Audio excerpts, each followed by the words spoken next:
What's up, guys? Welcome back to the channel. It's been a while since I've posted a video. I've had ADCC and a whole bunch of tournaments coming up, a bunch of instructional videos that I've been filming, traveling a bunch for seminars, but coming back now in the new year. And so I want to post a bunch of different content for you guys as well. So previously on the channel, we've been focusing primarily on a whole bunch of technique videos. I'm still going to be posting a lot of techniques with a lot of more direction as far as the techniques go.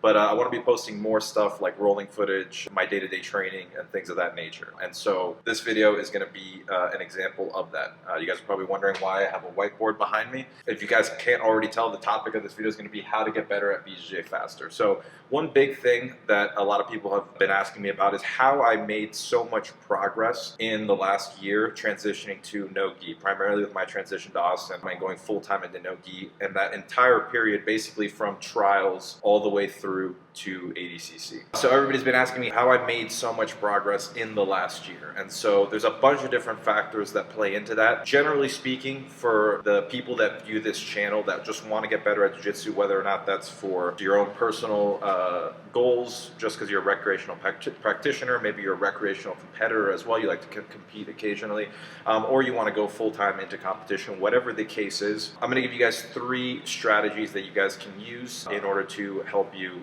get better at jiu-jitsu faster, okay? These are just 3 very simple strategies. I like to keep things very simple, not give too many variations. There's obviously a ton of different variables. So the more you keep it, the more you simplify something, the easier it's going to be in order to execute, in my opinion. So I'm going to give you guys 3 simple strategies as to how to get better at jiu-jitsu. These are things that I use, and these are things that I think can help you guys as well. First strategy we're going to look at is going to be just show up.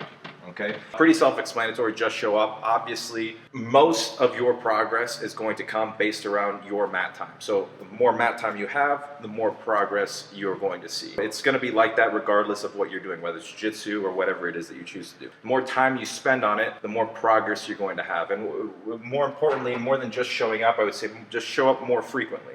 If you train 3 times a week, train 4 times a week. If you train 4 times a week, train 5 times a week. If you can only come a couple days a week, try to do double sessions or whatever options you have to be able to train more, try to fit those sessions in. And the more you can train, and as long as you're training consistently, if you can only show up 3 days a week, that's what your schedule allows. As long as you're consistently keeping up to that schedule, you are going to see progress. But it's no secret that the more that you show up, the more progress you're going to see. The first one, very, very self-explanatory, but it's often overlooked. People are always looking for the fastest, the shortcut. What is it that I have to do? What's the one key thing that's going to take me to the next level? And the first thing, if you're not doing this first one, none of the other ones are going to help you. So it's self-explanatory, but the reason why I put it in there is because this is the most important one. For me personally, over the course of the last year, I've always been somebody that trained a lot, and I saw a lot of progress over my entire career. Within the last year, I probably trained more than I ever have trained consistently, okay? I was always in the gym multiple times a day, but all that accumulative training added up over the course of the last year, combined with the other strategies that I'm gonna show you guys, is what's gonna give you that boost in progress. So if you're not doing the first one, obviously the other things aren't gonna help you as much. So show up more frequently. The second one we're gonna look at is training with intention, okay? So strategy number 2, train with intention. Training with intention. So what does that mean? Every time you go into your training session, you should have a reason why you're doing what you're doing. And so this is kind of something difficult to do when you're starting off in jiu-jitsu. If you're in your first year of training, it's very hard to go in there and training with intention because you don't know exactly what it is that you want to get better at, okay? You're still kind of figuring out what is the whole purpose of jiu-jitsu. Training with intention is something that's going to come with time, with your understanding of the sport. However, it is something that you want to keep in mind as you increase in skill level.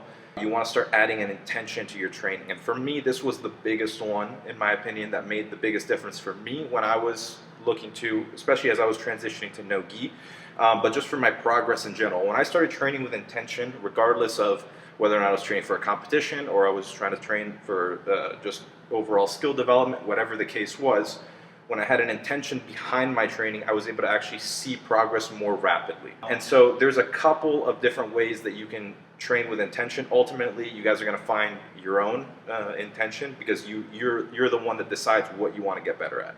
Let's say, for example, you want to get better at a specific move. This is going to be a much more narrow topic that you're looking to get at. Well, one specific move. There are millions of moves in the sport. So you're looking to get better at one specific move, and you're looking to master that move. So you can put your intention into something more narrow, or you can put your intention into something that's a lot more broad. Okay, and we're going to talk about that in a little bit more detail. When I first started training in Austin, I had a couple of conversations with my coach, John, and he had brought up on a couple of different occasions specific moves that he thought that I would be good at and that I should master.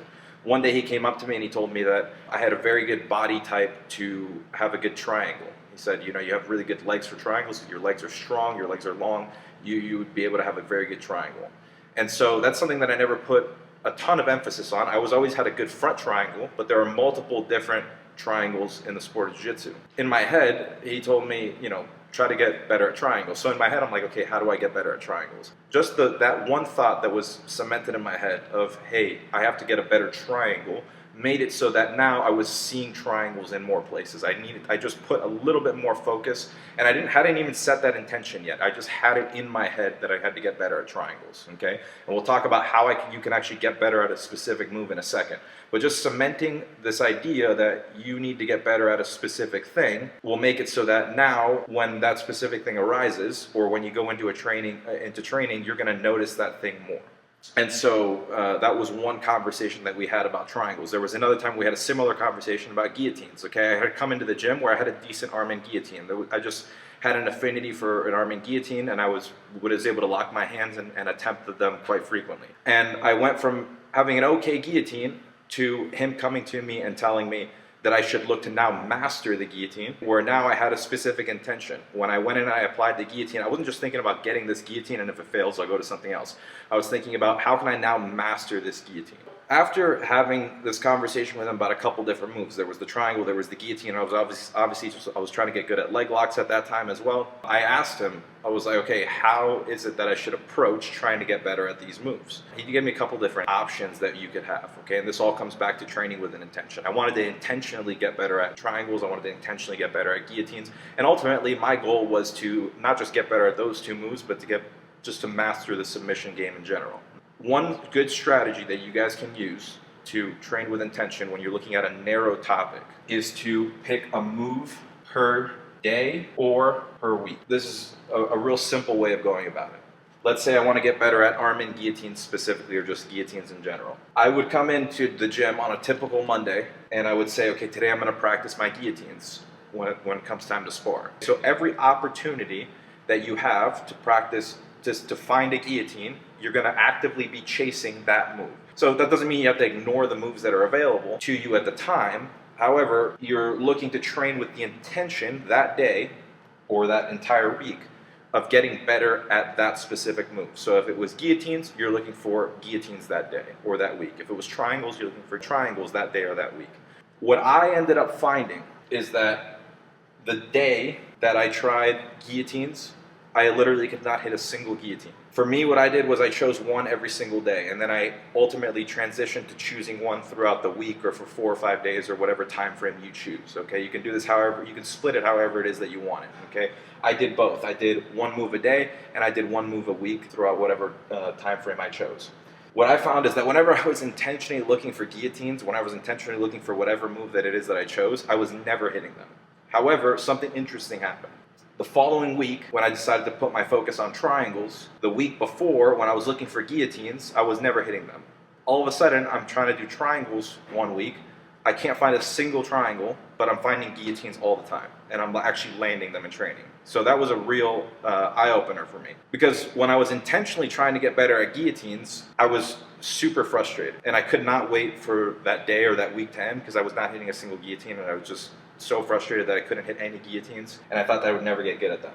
Then all of a sudden I transitioned to a new move the following day or the following week, and I was hitting the moves from the previous week and not the moves that I was intending to hit on that same day. A lot of times when you're trying to force something to happen, it's difficult, okay? I get a guillotine, somebody gives me a defensive reaction. Maybe I had not trained that defensive reaction properly. The guy escapes, I didn't know what to do at that moment, and then I lose the move. When you train this way, you're able to see, okay, I lost this move. My training partner did a specific movement that did not allow me to hit this move. What you can do is then reverse engineer that situation where your opponent, let's say I was going to hit a guillotine, somebody hits a double leg on me, I go in and I lock a guillotine. He jumps cross body and I miss the guillotine. He ends up in side control. What you do is you take that information from what happened in sparring and then you go in and you look to try to reverse engineer that. Okay, you can go ahead, you can ask your coach, you can ask your training partners, you can take time after class, whatever the case is, to go in and look to figure out why is it that when I attempted this move in this specific situation it doesn't work. And then you break down specific reactions that can happen when you hit a specific move. In this case I gave the example of the double leg.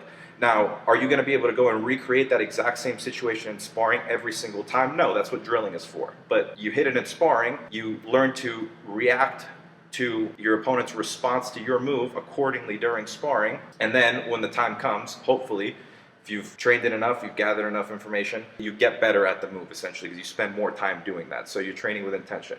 What ended up happening with me is that then the following week, obviously I wasn't hitting the move that I wanted to hit that day, that I was intending to hit, but because I had trained for that entire previous week guillotines, when I found myself in guillotine type situations, because I had practiced it that entire week, my body was responding accordingly. I was instinctually reacting the right way because I had done what I just talked about, which is when I would find a position that when I would attempt a move and it didn't work, we reverse engineered it. We tried to figure out why it is that it didn't work. Then the next time that it happened in sparring, even though I wasn't intending to hit that move, when I found myself in that position, it was just much more natural to me. So that's one great way that you can train with intention, and it's a great way to do it with a narrow focus, where you choose a move. You can either change your move every single day of the week, or throughout the course of the week, you can focus on one specific move, and you go throughout various different narrow topics with that strategy. Okay, so that's a good way to train with intention. Another good way is through broad topics.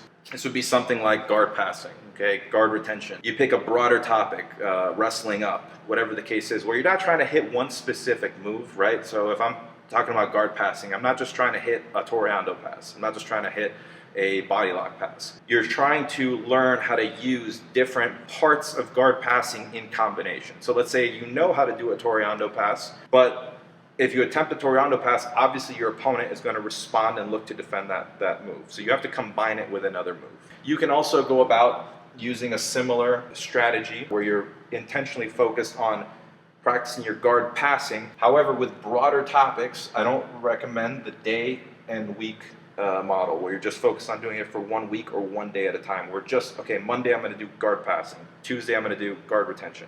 With broader topics, normally I like to focus more in terms of 2 to 3 weeks. Because it's a broader topic, there's so many more variables. It's different than an armbar or a guillotine or a triangle where it's a more narrow topic, okay? It's a more narrow move. You're looking at something that's a lot broader. There's so many variables to guard passing. There's so many variables to open guard. There's so many variables to guard retention or whatever topic you choose, standing position, because of the amount of variables that are involved in these larger topics, guard passing, guard retention, etc. When you're looking to get better at positions and moves, I like to use this type of method, okay? Training with intention, either for specific moves, more narrow topics, or broader topics. And lastly, when it comes down to training with intention, everything that we've seen so far has been a little bit more short term. How can I make progress in 1 week, 1 day? How can I make progress in 2 to 3 weeks? In addition to these two, I would add lastly, you have to train with short-term and long-term goals, okay? Short and long-term goals, okay? So what does that mean? These are examples of shorter-term goals, okay? And there are other examples as well. But you also want to be thinking not just in days and weeks, but you also want to be thinking in months and years, okay? Ultimately, when you do jiu-jitsu, it's not something that you do for some people it is, and the attrition rate in jiu-jitsu is extremely high. But most people that are fanatics of the sport intend to be training for pretty much your entire life, okay? And so if you're pursuing a black belt, if you're pursuing mastery of this sport, regardless of what degree you want to practice it, whether you want to be an ADCC champion or whether you want to just win a local tournament, or you just want to compete because it's something that makes you happy and that it's fun for you. In my opinion, in order to stay interested in jiu-jitsu, you gotta be seeing progress, okay? If you're not getting better at the thing that you're doing, it's very difficult to stay interested in it, Okay, if you don't see it as something that, okay, there's a new move, there's a new strategy, there's new variations to things that I already know. If you're not constantly learning something, it's very difficult to stay interested. Okay, and so that's why I think it's important to think not just short term, but to think long term as well when it comes down to jiu-jitsu. An example of thinking long term can be, hey, within the next 3 to 6 months, I want to see a significant improvement in my overall guard passing. Within the next 6 to 12 months, I want to see significant improvement in insert area here. Within the next 2 to 3 years, I want to be able to, and it doesn't have to be necessarily a specific technique or position. It can say, hey, within the next 2 to 3 years, I want to win, I don't know, a master world title, whatever the case is, okay? It's going to be up to the individual to set their own goals. For example, and for me, when I won trials, my goal 1 year later, it was a little bit less than a year, but my goal 1 year later was obviously to win ADCC. Now, 1 year or less than a year, I still consider it, because I still consider it a semi-short-term goal. It's somewhere in the middle. So it was like 10 or 11 months, but it's kind of long-term. Okay, you're looking at a year down the road. Now we're thinking long-term. Okay, and within that long-term goal, I had set multiple short-term goals to help me achieve the long-term goal.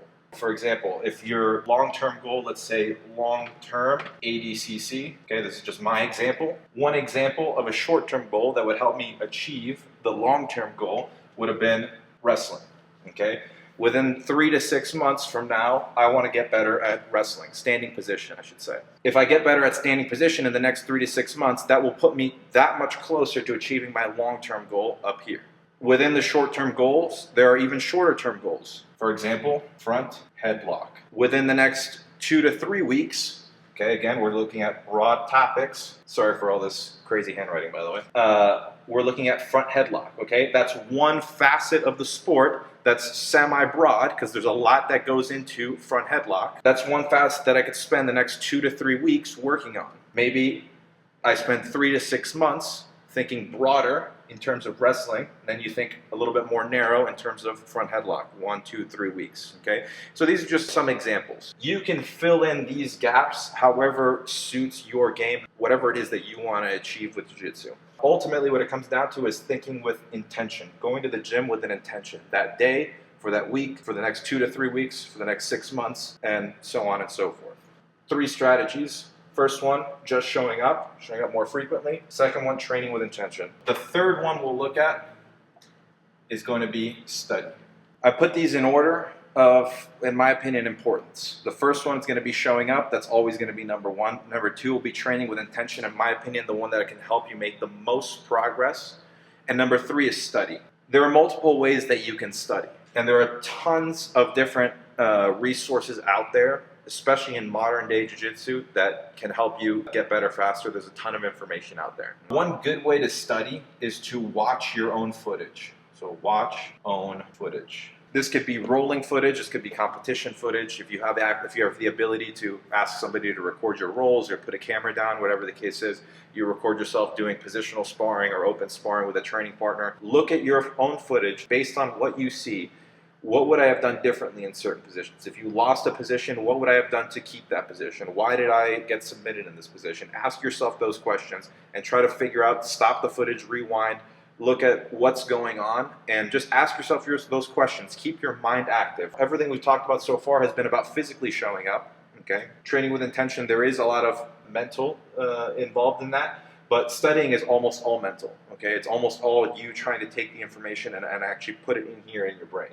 And so if you can watch your own footage, if you have the ability to record, which most people do, have the ability to either record themselves or they have their own competition footage, utilize that as a tool. Take that once a week or however often you can do it, and just try to watch yourself and ask yourself questions. What would I have done differently in this position? Or why did this position work? Try to understand the game, okay? There's other outlets as well. You're watching one of them right now. That's YouTube. There's a ton of good stuff on YouTube. My personal recommendation, because it's something else you have to be careful of, is that there's a lot of bad information out there. Just like any other industry, there's a lot of information out there that is watered down and not necessarily as good. So make sure that if you're watching YouTube, I personally recommend you can use a variation of this. You can watch match footage on YouTube. That's something that I do a ton. So I watch a ton of matches on YouTube. My coach John watches a ton of matches on YouTube. Okay, that's pretty much where he gets most of the strategies. He pretty much watches everything across all sports. And so That's a very, very huge resource of information that you have. Is you can get on YouTube and you can just watch match it. Okay, you can also watch instructional content like you're watching right now.